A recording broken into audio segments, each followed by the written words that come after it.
रात के लगभग 12 बज रहे थे। चारों ओर सन्नाटा था। सिर्फ हवा की धीमी सी आवाज और मेंढकों की टर्र टर्र सुनाई दे रही थी। गांव चंद्रपुर में ज्यादातर लोग सो चुके थे, लेकिन बांध के पास का इलाका हमेशा की तरह बेचैन था। उस रात बांध के पानी से अजीब सी फुसफुसाहटें उठ रही थीं, जैसे कोई धीरे धीरे किसी को पुकार रहा हो। गांव के बुजुर्ग हमेशा कहते थे कि इस बांध के नीचे एक आत्मा बसी है जो हर साल किसी न किसी को अपने साथ ले जाती है। लेकिन शहर से लौटा रवि इन बातों पर हंसता था। उसके लिए ये सब अंधविश्वास था। वह सोचता था कि गांव के लोग डर के मारे ही ऐसी कहानियां बनाते हैं, मगर उस रात की सच्चाई ने उसके सारे यकीन तोड़ दिए। यह बांध 50 साल पुराना था। जब इसका निर्माण हुआ था तब कई मजदूरों की जान गई थी, पर सबसे रहस्यमयी घटना थी एक औरत का गायब हो जाना। उसका नाम शिला था। वो हर रोज अपने पति के लिए बांध तक पानी भरने आती थी, लेकिन एक दिन वो लौटी ही नहीं। लोगों ने समझा शायद वह किसी हादसे में बांध में गिर गई, मगर उसका शव कभी नहीं मिला।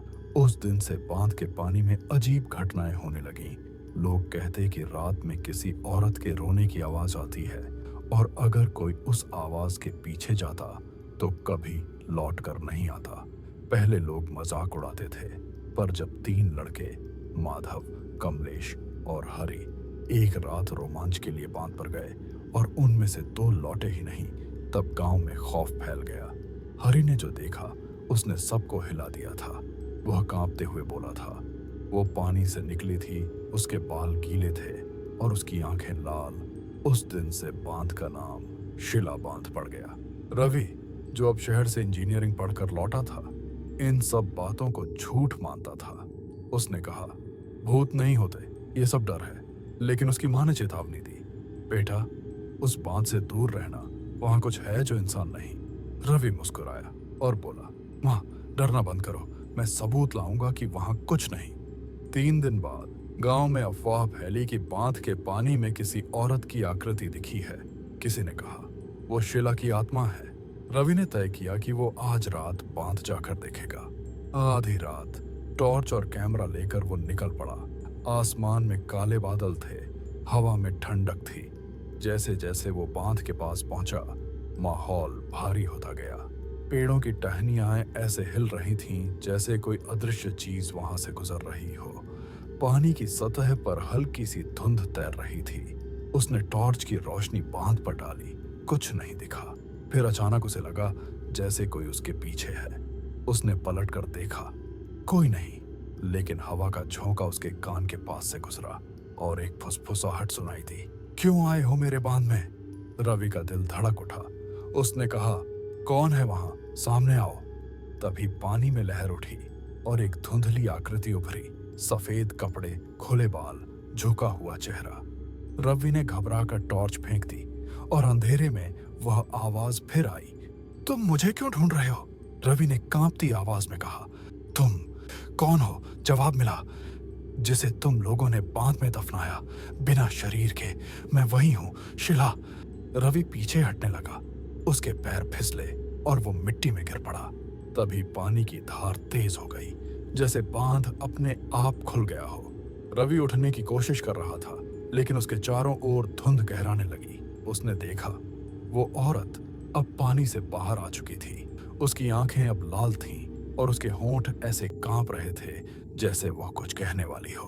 उसने हाथ उठाया और रवि की तरफ इशारा किया, तुम सबको सजा मिलेगी।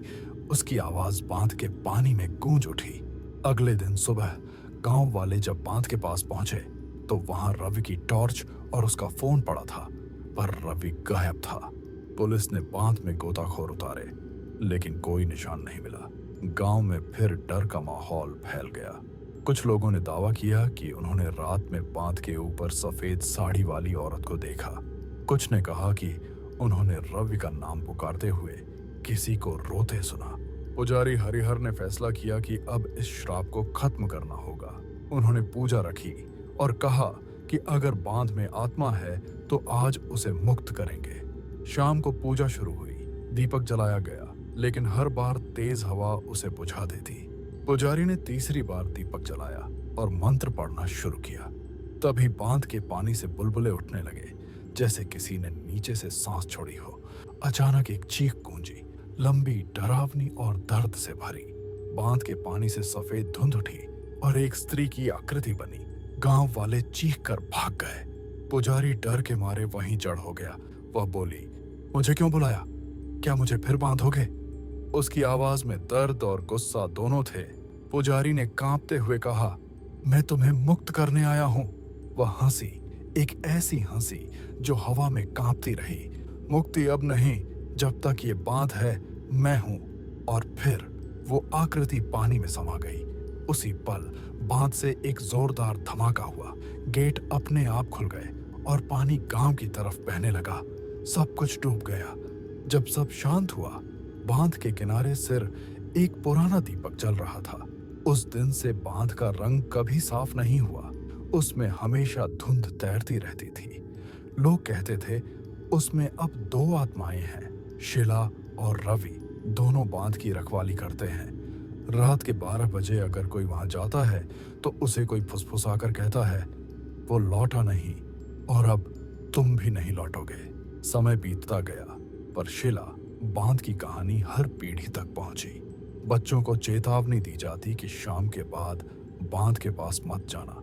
एक बार गांव में नया इंजीनियर आया, अरुण। उसने कहा, यह सब अंधविश्वास है। उसने बांध की मरम्मत का काम शुरू किया। काम ठीक चल रहा था, लेकिन तीसरे दिन उसके मजदूरों ने काम छोड़ दिया।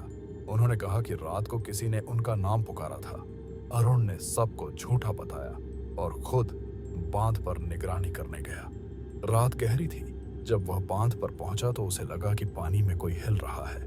उसने टॉर्च जलाई और उसने देखा एक परछाई पानी में तैर रही थी। उसने जोर से आवाज लगाई, कौन है वहां? तभी वही आवाज आई, एक और आया है, एक और डूबेगा। अरुण घबरा गया, लेकिन उसने खुद को संभाला। उसने कहा, मैं डरता नहीं। तभी बांध के गेट से पानी उफन पड़ा। टॉर्च उसके हाथ से गिर गई और फिर अंधेरे में वही चेहरा उभरा, सफेद साड़ी, गीले बाल, लाल आंखें। वह बोली, अब तुम भी बांध का हिस्सा हो।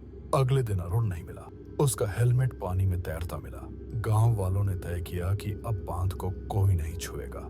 उसे बंद कर दिया गया और चारों ओर लाल निशान लगा दिए गए। आज भी जब बारिश होती है, बांध के पानी में लहरें उठती हैं और उनमें किसी के हंसने की आवाज मिलती है। लोग कहते हैं वो शिला है जो अब अकेली नहीं, रवि और अरुण के साथ वहीं रहती है। कुछ कहते हैं कि वो बांध अब जिंदा है, उसमें आत्मा बसती है और जब पानी उफनता है तो वो बांध नहीं, वो आत्मा सांस ले रही होती है। बुजुर्ग अब भी कहते हैं, अगर किसी ने आधी रात को बांध के पास जाकर 3 बार शिला का नाम लिया तो पानी हिलने लगता है और फिर वो इंसान कभी दिखाई नहीं देता। कुछ साल पहले एक फोटोग्राफर आया। उसने बांध की तस्वीरें ली। जब उसने फोटो डेवलप की तो उसमें पानी के ऊपर एक औरत की परछाई थी और उसके पीछे 2 साए खड़े थे। तब से कोई वहां फोटो लेने की हिम्मत नहीं करता।